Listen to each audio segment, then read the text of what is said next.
Біз міне Рамазанның соңғы 10 күндігінің ішіндеміз.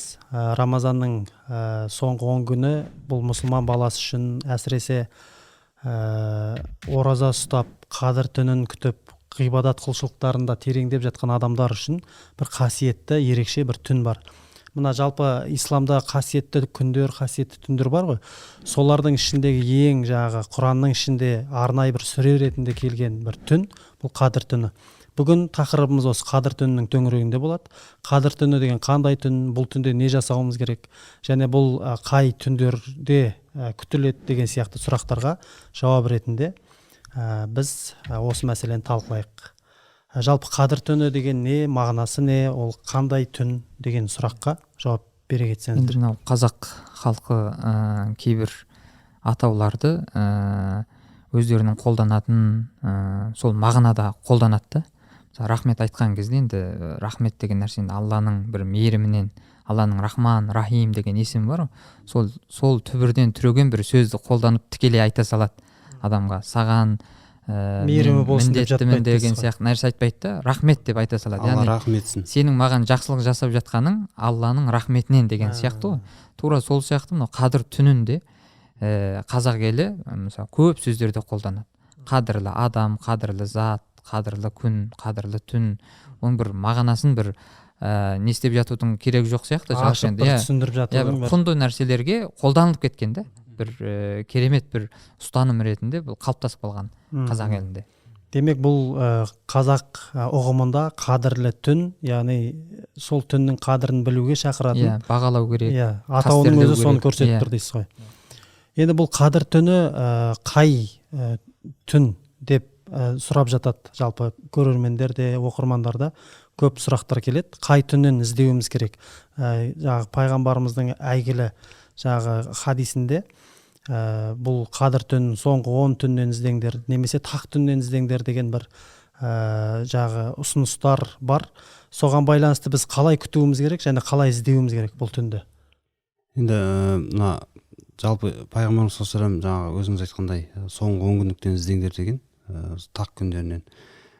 Біз енді мына ресми 27-сі деп кейде муфтият белгілеп күтіп жатамыз бүкіл ел болып. Бұның да бір негізі бар. Ибн Аббастың әйгілі сахаба, тәпсір сахаба Ибн Аббастың сөзіне негізделеді. Бұл қадір сүресіндегі сөздерді реттілігі бойынша санаған кезде қадір түнін айтатын хия деген есімдік. Қадір түнін білдіретін сөзді қадір сүресіндегі 27-ші сөзді реттілік бойынша соған негіздеп 27-сі болу ықтималы басым деп пікір айтады да. Осыған негіздеп негізі сол тақ күндерінен іздейді. Бірақ кейбір ғалымдар енді бұны тым кеңейтіп тұтас Рамазанның ішіне іздеу керек деп айтады. Немесе Абу Ханифа имам ағзам бұл кісі тұтас жылдың ішіне іздеу керек деп айтады. Өйткені жалпы мынандай қағида бар ғой, жазылмаған бір заңдылық бар. Жалпы еш нәрсе өздігінен қасиетті болмайды.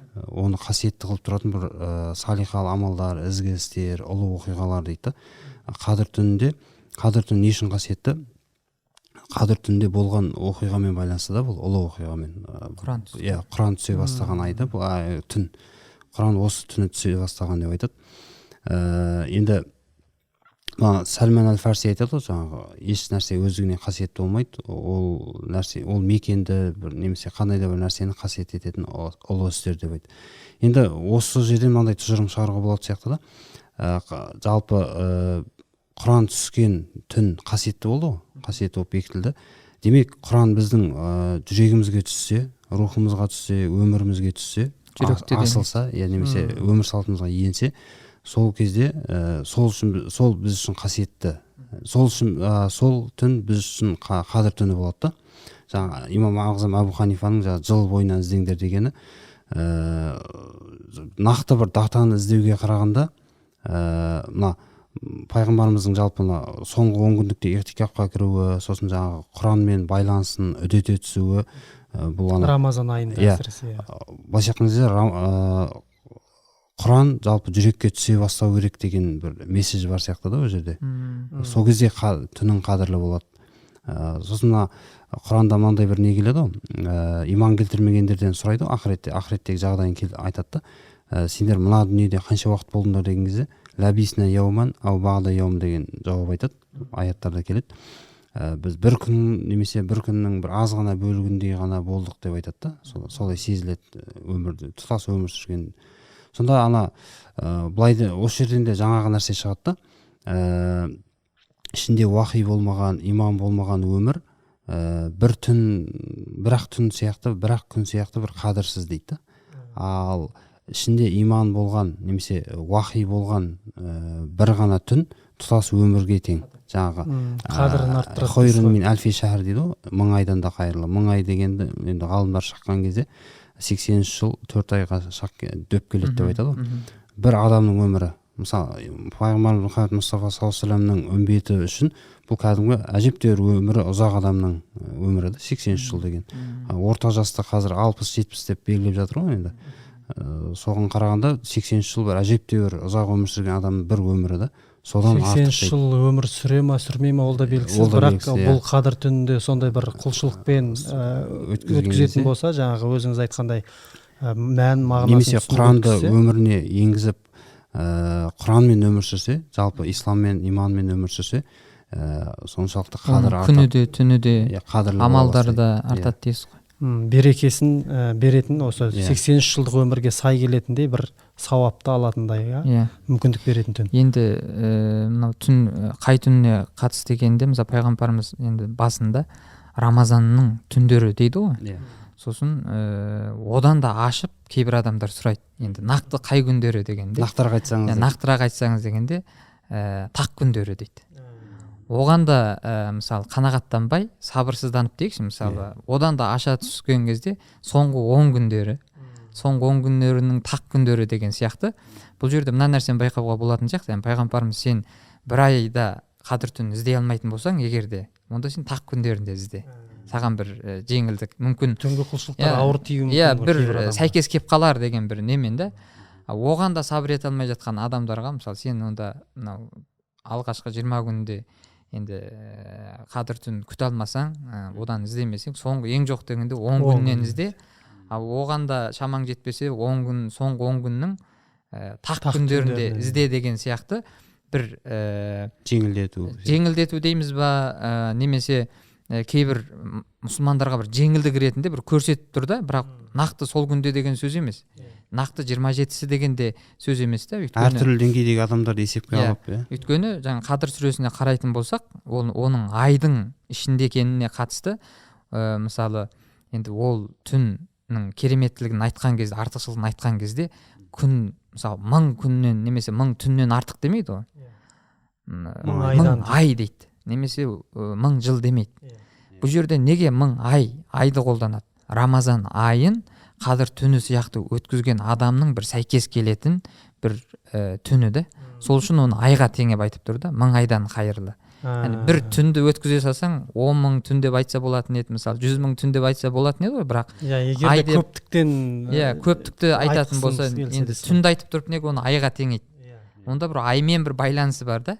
Одан кейін енді бұл 27-сінің деп бекітіп тастады да, бұл енді 27-сі негізі емес. Бірақ 27-сі нақты емес ол. Ал енді 27-сіні нақты қылудың жалғыз жолы бар да.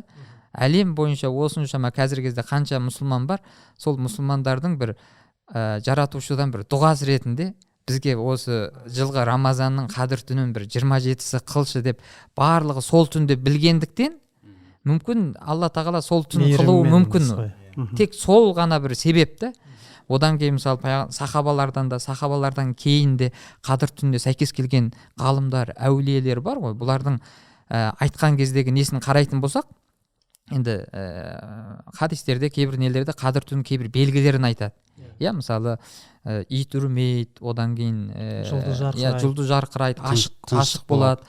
Күн шыққан кезде шашырап жайылып шығады. Сол сияқты бір себептерінен кейбір ғалымдар, әулиелер қадір түніне сәйкес келген. Сол кезде айтады, мысалы, бірінші түн өтті дейді. Бір әулие айтады да, мысалы, теңіз дедім, дәрет алайын деп түнде тұрып, тәһәжүд намазына дәрет алайын деп теңіздің суынан қолдансам, тұз жоқ дейді да, мысалы. Андай Алла тағала бүкіл теңіздің суын тұзсыз қылып жіберген, мысалы. сол сияқты мысалы 15-іне сәйкес келетін, 2-сіне сәйкес келетін, 19-на сәйкес келетін мынау ислам тарих кітаптарында бұндай Деректер көп оқиға дейсіз ғой. деректер өте көп та. Сол үшін біз тек қана енді 27-сі деп қана күтіп қалмай, әрине енді бүкіл ислам әлемі 27-сі деп күтіп отыр, біз де оған қосыламыз, бірақ оған қосылумен қатар мынау қалған 20-29 түндерде де бір қадір түні сияқты бір өткізу, әр адамды қызыр біл, алдыңнан шыққан әр адамды қызыр біл, әр түнді қадір біл дейді. Әр түнді қадір екен деп білетін болсаң, солай өткізетін болсаң, сол күні де бір жақсы амалдар, бір істерді топыраққа егетін болсаң, 83 жылға татитындай бір жақсы амал, өміріңе бір қадірлі бір дәнек еккен боласың дейді. Өмірге мәңгі кіргізеді. Енді жаңағы мына әртүрлі деректер бар деп айтып жатырмын ғой, тарих кітаптарында. Мына Бәдір шайқасы өзі Рамазанда болған шайқас емес пе? Сол Бәдір шайқасынан кейінгі түнді кейбір сахабалар біз таңертең оянған кезде күннің жаңағыдай шашырап шыққанын көрдік, жаңағы қадір түнінің белгісі бар. Сол үшін 17-сі қадір түні еді дегенде бір деректер келеді екен. Одан кейін мынау жаңағы айтып жатырмыз ғой, мынандай ерекшелік болады, мынандай ерекшелік болады, жаңағы күн ашық болады деп. Енді мысалы қарайтын болсақ, әлем бойынша бір күн ашық болу мүмкін емес. Мысалы енді Алматы қаласында ашық тұрса, Нұр-Сұлтан қаласында жаңбырлы болып тұруы мүмкін, бұлтты болып тұруы мүмкін, басқа бір жерде күндіз болып тұруы мүмкін. Мысалы бұл не? Бірақ енді жаратушы мына нәрсеге күші жетеді.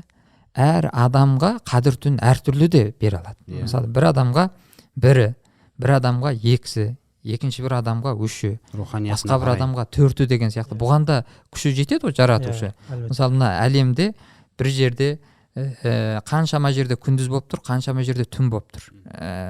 Біз түн күтіп жатқан кезде басқа жердің бір жағында күн болып тұр. Соны өзгерте алатын, соған күші жететін жаратушы Рамазанның әр түнін әр адамға керек болса әр ұлтқа бөлек-бөлек қадір түні қылуға да күші жететін, құдіреті жетеді жаратушының. Олай да бір қараған кезде әр күнді, түнді бір қастерлеп, енді Рамазан айы болғаннан кейін бағалап өткізген дұрыс негізі.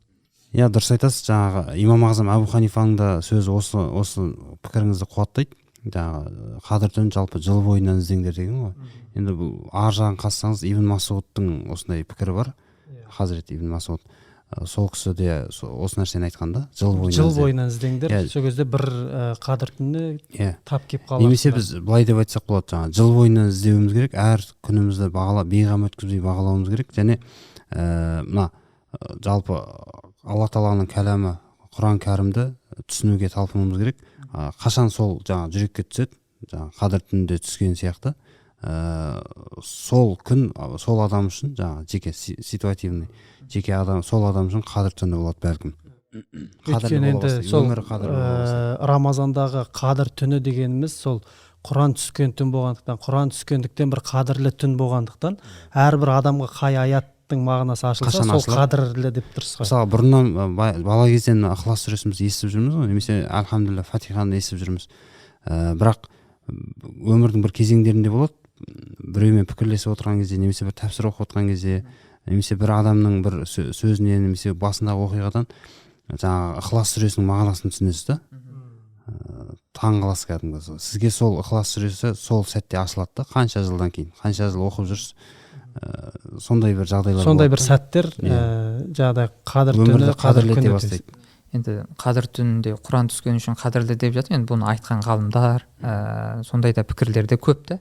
Бірақ Құран қадір түні түскен үшін де Құран қадірлі деген де пікір бар да, мысалы ғалымдар. Енді бұны екеуін екі жаққа бөліп қараудың керегі жоқ та. Енді исламда екі қасиетті нәрсе біріккен кезде одан да бір қадірлі нәрсе шығады ғой. Мысалы қажылықтың уақыты мен жұма күні сәйкес келген кезде үлкен қажылық болады да. Қадір арта түседі. Яғни жай қажылық емес, үлкен қажылық болады. Сонда енді қадір түні жаратушы бір түнді 365 түннің ішінде бір түнді қадірлі қылды. Енді пайғамбарымызға қадірлі, пайғамбарлардың ішінде ең қадірлі пайғамбарға ең қадірлі кітапты түсірді. Сонда екі емес үш нәрсе мына жерде бірігіп тұрған кезде ортадан керемет бір не шығып тұр да. періштелердің ішіндегі де ең қадірлісі. Сол үшін жаңа сіз айтып жатқан жаңа 365 күннен іздеу деген кезде Құран кәрім қадір түні түсті деп біз тек қадір түні оқымаймыз ғой. 365 күнде оқимыз. Басқа уақытта да оқимыз. Басқа уақытымыздың қадірлі болуына себепші ретінде Құран оқимыз. Онда бұл қадір түнін Алла тағала енді адам баласы мына нәрсеге не істеп қалады. Мысалы бір күнді нақты белгілеп саған адамға ұнайды да негізі. Жеңіл болады. Иә, жеңіл. Мысалы қазір адамдар туған күн тойлайды, туған күн өзгермейді. Жылда бір уақытта Күтіп жүреді сол уақытта. күтеді. Бірақ Алла тағала Рамазан айы мысалы жылда 10 күн артқа кетіп өзгеріп келе жатыр ғой. Енді осыдан 30 жыл бұрын дейік, мысалы 30 жыл бұрын Рамазан айы тура енді осы айларда болды да, бірақ 30 жылдың ішінде бетіп айланып келді. Сонда қадір түні әр күндік нелер бар ғой, күндер мысалы Әр күнге сәйкес келеді дейсің. Иә, соған сәйкес келдіріп шықты да, былай айтқан кезде. Бір болды қаңтар айында болды дейік, енді бір болды ақпанда болды, енді бір болды мартта болды, қазір міне сәуірде болып жатыр. Оның алдында мамырда болған. Былай қараған кезде Алла тағала бұл қадір түннің қай күн белгілейтінін өзі белгілеп отыр да. Адамдардың ниетіне қарай, дұғасына қарай. Бір нақты бекітіліп қойған күн емес дейсіз ғой. Иә. Нақты бекітілген күн емес, Адамның жалпы әрекетіне, руханиятына байланысты болатын сияқты жаңағы. Мысалға Құдайға жақындауына байланысты қадір түні етуі мүмкін бір адам үшін, жеке бір адам үшін, мысалға басқа бір адам үшін басқа уақытта. Иә, Алла тағаланың оған толық құдіреті жетеді, ниетіне байланысты. Адамның әрекет Алладан берекет дейді ғой.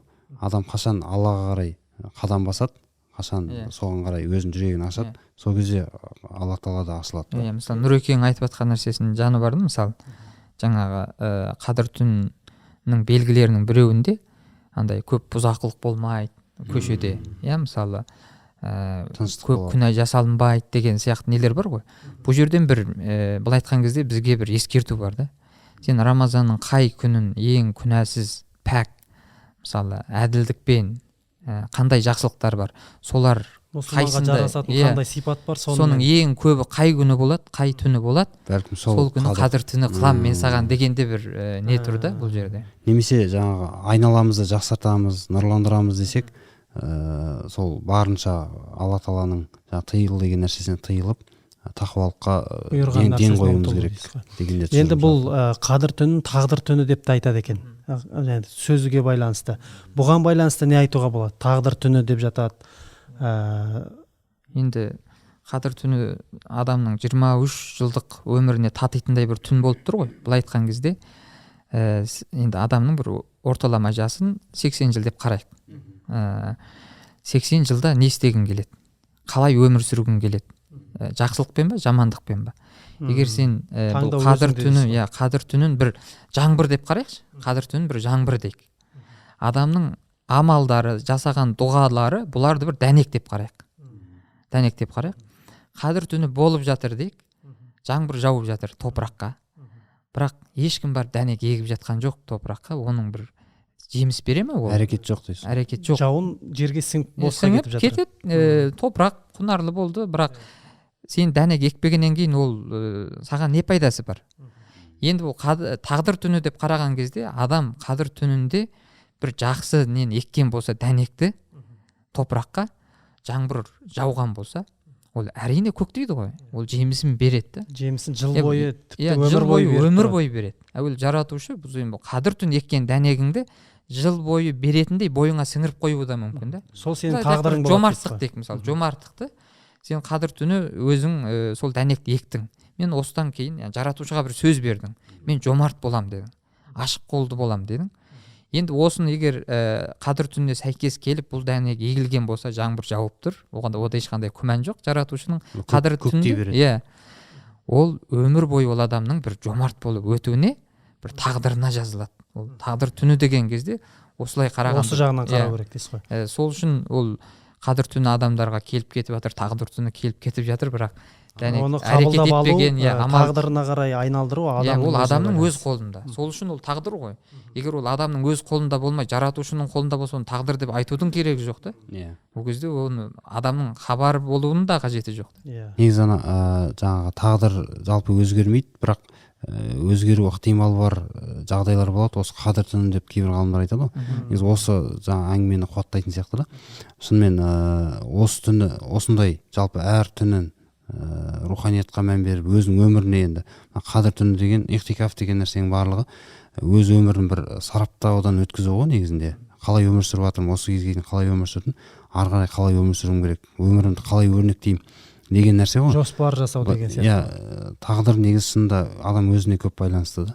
Адам қалай қабылдайды, қалай өзіне қабылдап алып солай өзі бағыт бағдарын анықтайды, солай қарай тағдырда. Рамазанда мынандай нәрсе ғой. Рамазанға кім қандай баға береді мына санасында. Мысалы бір адам мысалы 5 деген баға беруі мүмкін, бір адам 10 деген баға беруі мүмкін. Сол баға бергеніне қарай Рамазан оған сонша ашылады. Кім көбірек санасында Рамазанды биікке қояды, ол Рамазан оған көп пайда береді. Қадір де сол сияқты енді. Қадір де сол адамның бір өзі деңгейіне қарай қою ғой бір нәрсені. Қаншалықты қадірлейді, соншалықты оған қадір болады. Енді біз жалпы бұл қадір түніне жолыққан кезде немесе қадір түнін күткен кезде қандай амал жасауымыз керек және қандай амалдарды жасаған абзалырақ? Айша анамыздың жаңағы пайғамбарымыз саллаллаху алейхи сұрайтын несі бар ғой, жаңағы я Расулалла, осы қадір түніне тап келсем мен қандай дұға оқиын деген сұрағы бар да. Осы жерде енді мән берерлік бір нәрсе бар. Қай құлшылыққа мән берейін, намазды көбірек оқиын ба, қай құлшылықты көбірек орындайын деп сұрамайды да, қандай дұға оқиын деп сұрайды. Демек біз қадір түнінде аса қатты маңыз беру керек нәрсе дұға сияқты да. Сосын жаңағы пайғамбарымыз дұға үйретеді. Аллахумма иннака афуун каримун тухиббул афва фаъфу анна. Я Аллах Тағалам, сен кешірімдісің, жомартсың, кешірген жақсы көресің, бізді кешіре көр деп айтады да. Осы дұғаны көп қайталау керек. Жалпы қадір түнінде көп оқылатын дұғаның бірі осы, және дұға деген құлшылыққа аса мән беру керек дейсіз. Енді бұл дұғада қарайтын болсақ, кешірім сұрау бар, тәубе ету бар, жомарттық бар. Одан кейін жаратушының қай есіміне мұқтаж екенін айту бар. Мысалы, кешірімді, өйткені адам енді қателік жасаудан тұрады ғой. Адам болғаннан кейін, өзіне ерік беріліп қойғаннан кейін, былай айтқан кезде ол қателіксіз адам жоқ. Әуелі пайғамбарымыз айтады ғой, адам баласы қателік жасайды, бірақ ең қайырлысы тәубе еткендер.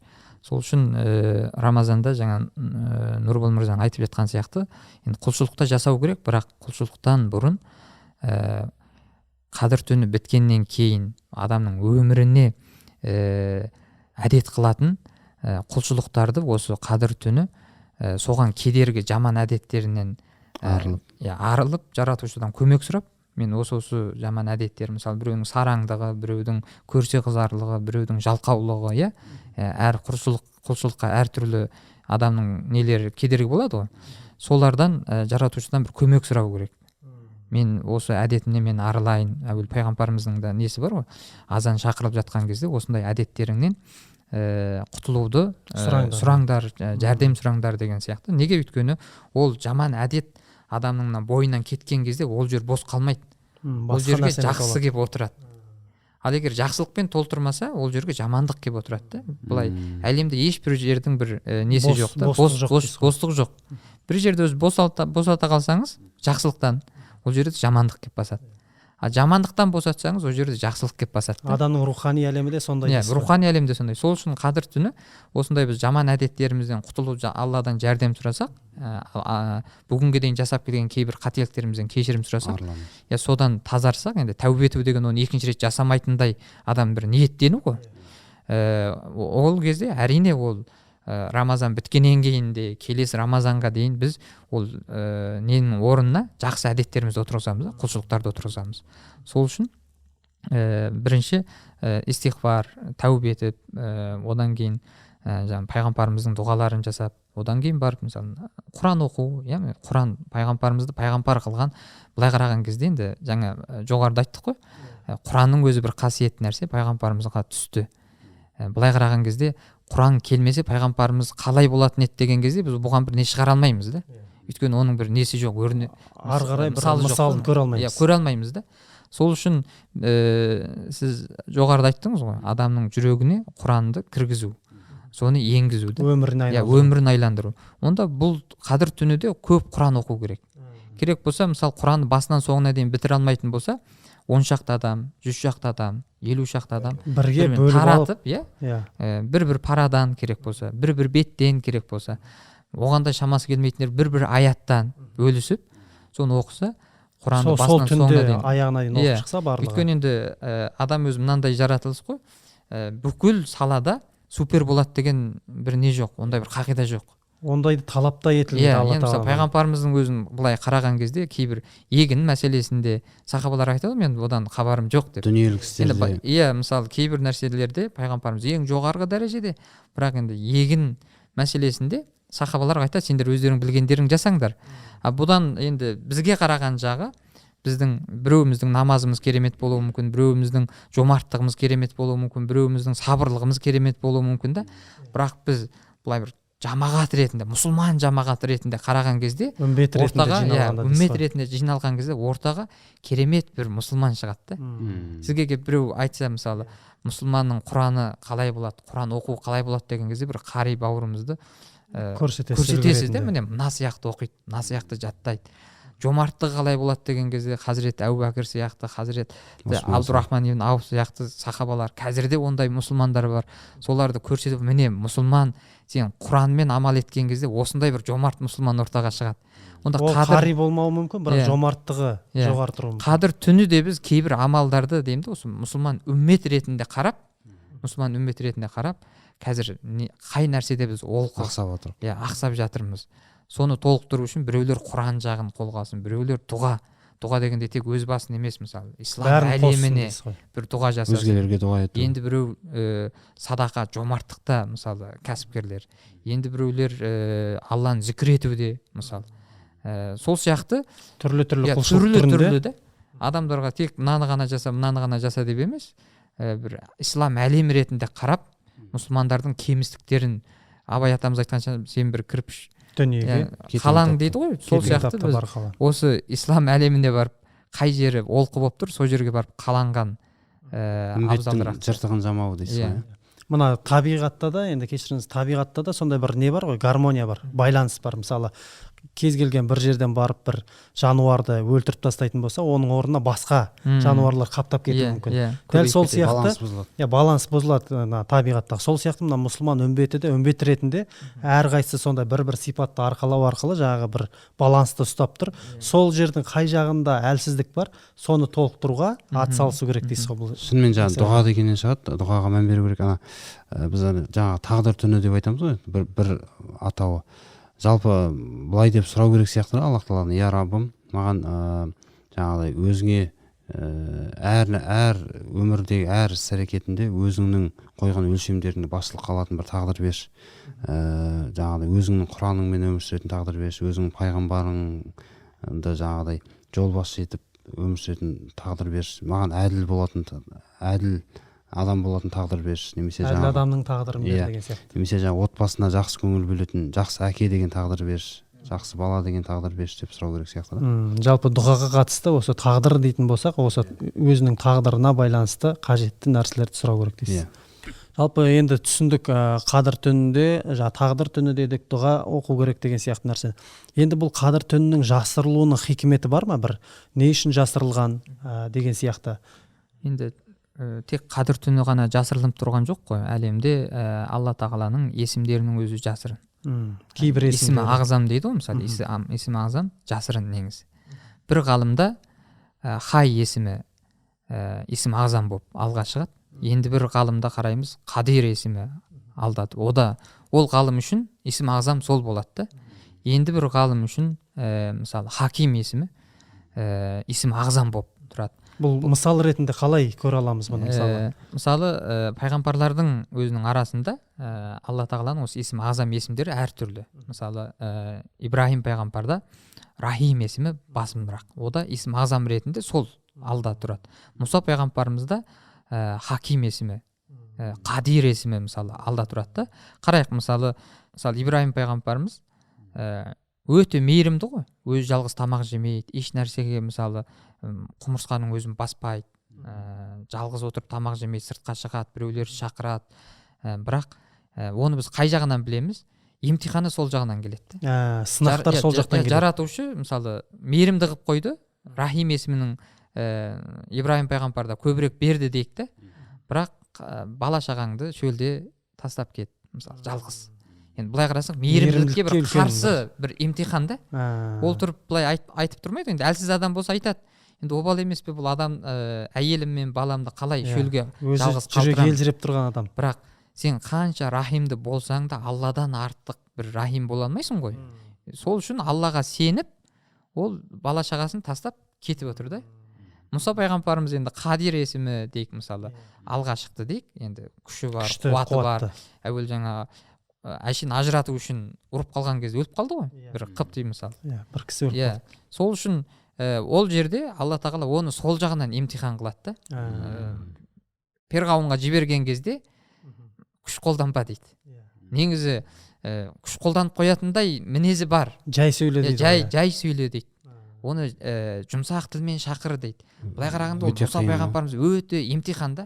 Кейбір ашушаң адамдар болады, анда өзін ұстай алмайды, әділетсіздікті көрген кезде ұрып қою мүмкін да. Сол үшін оны сол жағынан емтихан қылады. Қызыр алейхиссаламның өзімен жолыққан кезде Мұса пайғамбарымыз бастан соңы емтиханда. Алдында кемен тесетін, неге тестің дейді. Әрине ол Мұса пайғамбар болғаннан кейін сұрайды оны да. Сол үшін солай қараған кезде адамдарда да, әр адамда, мысалы докторларда Алланың Шафи есімі дейік, мысалы есім ағзам ретінде сол тұрған сияқты, ғылымда да, мысалы табиғатта да, кейбір хайуандарда да бұл бөлек-бөлек көрінеді. Сол сияқты күндердің ішінде қасиетті күндер, жұма күнде мысалы бір дұға қабыл болатын бір сәт бар ғой. Ол да мысалы жасырын тұрады. Адамдардың ішінде әулие жасырын тұрады. Жасырын әулиелер бар ғой, мысалы өзінің әулие екенін білмейтін әулиелер бар дейді. Әулиелер бөлінеді ғой, өзінің әулие екенін білмейтін әулие, өзінің әулие екенін білетін әулие, басқаларының әулие екенін білетін әулие деп былай үшке бөлінеді екен да. Сондай бір әңгіме бар ғой, біреу тек өзінің ғана әулие екенін білетін бір адам мешітте мен ғана әулие екенмін деп отырған кезде, басқа әулиені де білетін бір әулие анаған қарап айтады дейді. Әулиені тани алатын дейсің. Иә, сенен басқа да әулие бар деп. Сол кезде ол түсінді дейді да. Басқа адамдар бар екен. Өзінен жоғарыда бір әулие болады. Сол үшін кейбір әулиелер қоғамда жасырын тұрады. Мысалы пайғамбарымыз айтады ғой, сен оның киіміне қарап, мынау шашына қарап не істеме дейді. Кейбір адамдар болады дейді. Иә, бір дұға жасаған кезде сол сәтте қабыл болатын да. Оны сіз білетін болсаңыз, әрине оған жақындамайсыз. Қонаққа тек соны шақырасыз, тек соның дұғасын аласыз. Былай қараған кезде оның бір қадір қасиеті қалмайды да. Сонда жасырынуның себебі адам әр адамды әулие біліп, әр адамды сондай бір қадір біліп, әр түнді бір қасиетті біліп, Алланың әрбір сәтін, мысалы әрбір аятын Құранның, енді Құранның өзінің ішінде кейбір аяттар бар жоғары тұратын. Құранның жүрегі деп бір сүреге беріледі, мысалы. Сол үшін әрбір сүренің өзін солай білген кезде, оның адам содан сол кезде барып несін алады да, қадір қасиетін алады. Әйтпесе ортада тұратын болса, ол кезде тек сол нәрсеге мән беріп, Алланың басқа жаратылыстарына бір кемістік көзбен қарап қалады да. Мысалға қадір түнінің күні нақты белгілі болатын болса, сол түні ғана құлшылық жасап, өте активный құлшылық жасап, басқа күні кәдімгі адамдар ритуал дініне айналып кетеді. Босаңсып кетуі мүмкін да. Бірақ енді мәселенің екінші жағы да бар, жаңағы ең болмағанда сол мысалы 27 күн деп жалпы мұсылман қауымы белгілеп жатса, ең болмағанда сол күні құнттап кәдімгі ұйықтамай бірыңғай құлшылыққа мән беріп, зікірді, дұғаны көбейту керек та. Ең болмағанда мынандай нәрсе ғой, ертең Алла Тағаланың алдына барған кезде бәрі пенделер барады ғой, барған кезде я Раббым, саған толығымен арнаған бір түнім бар, саған толығымен арнаған бір күнім бар деген бір жауабы болатындай несі болу керек сияқты да адамның. Сол тұрғыдан ең болмағанда бір түнді толығымен құлшылықпен. Енді жаңағы Рамазан өмір бойы адам түнгі құлшылықпен қадір түнін іздемеуі мүмкін. Немесе тек Рамазанда іздеп жаңағыдай шамасы жетпеуі мүмкін. Кейбіреулер 10 түнде іздеуі мүмкін, ол 10 түнге де 2-ның 1-інің шамасы келмеуі мүмкін. Сол үшін ондай адамдарға 27-ші түнді кәдімгі көпшілікпен, қауыммен бірге отырып қадір түн деп күтсе, бәлкім басқа дүниелік шаруалардың бәрін ысырып деген сияқты, телефонды да өшіріп. Енді адамдар бар ғой, мысалы қадір түні 27-сі деп басқа уақытта құлшылық жасамай жүріп, бірақ 27-сі келгенде де ешқандай құлшылық жасамайтын адамдар болады Иә. да. Бүгін қадір түні деген сияқты. Ешқандай қадірсіз, ол Иә. адам үшін қадірсіз Енді болып оны бір тұрады. өзінің мынау санасында, ойында қадірлі қылу үшін басқа күндерден бір ерекше бір несі болу керек та. Бүгін қадір түні деп сенген болсаң егер, онда бір қадірлі амалдар жаса. Саған не қадірлі? Құран оқу ма? Құраныңды оқы. Дұға жасау ма? Дұғаңды жаса. Намаз оқу ма? Намаз оқу деген сияқты. Енді қадірлі нәрсе әдетте көп жерде бола бермейді ғой. Мысалы бір тамақ қадірлі болса, ол қадірлі тамақ сирек кездеседі. Сол сияқты егерде осы бір сирек кездесетін түн болса, бұл қадір түні дейтін болсақ, бұл қадір түнінде сирек орындалатын бір амалдарды жасаса, бұл адамға өте бір Жалпы қадір түні деген ана белгілі бір нәрселердің қадірін негізі ұқтыратын түн ғой. Соның ішінде енді ең басында тұратын Аллах Тағала жаратушының негізі қадірін ұқтыратын түн да. Өйткені бүкіл қадірлі құнды нәрселердің бастауында сол Құдай Тағала қайнар тұрады да. көзінде Қайнар көзі, иә. Алла тұр дейсің. Құранда аяттар бар, «Уалақад каррамна бани Адама». Біз адам баласын ардықтап жараттық. Немесе «Ма асабака мин хасанатин фаминаллах». Жаңағы саған қандай да бір жақсылық келетін болса, ол Алладан сөзсіз деген. Бүкіл нығметті Құдаймен байланыстыру, ол жерде өзінің ептілігін, өзінің талантын, білімін себеп қылмай, негізі Алладан бол деген нәрсе. Деп Алланың қадірін білу керек дейсіз. Алланың қадірін. Алланың қадірін білмеген адам еш нәрсенің қадірін білмейді негізінде. Мысалға ата-анаға деген, балаға деген махаббаттың негізінде Құдайға деген махаббатқа байланып жатпаса, ол ұзаққа бармайды. бақа есепке құрыла бастайды бірте-бірте. Мысалға баланы тәрбиелеген кезде кейбір ата-аналарда мынандай нәрсе көрініс табады. Жаңағы ертең мені бұл бағады, ертең маған қарайды, сол үшін мен қазір оған қатты мән беремін. Мысалы көп баласы бар, ішінде бір баласына ерекше мән береді, ерекше тәттілер береді оған, басқаларына бермей. Ертең мені бағатын осы деп жаңағы бақа есеп бар да, жаңағы бұл негізі жақсы не емес, жақсы түсінік емес та бұл.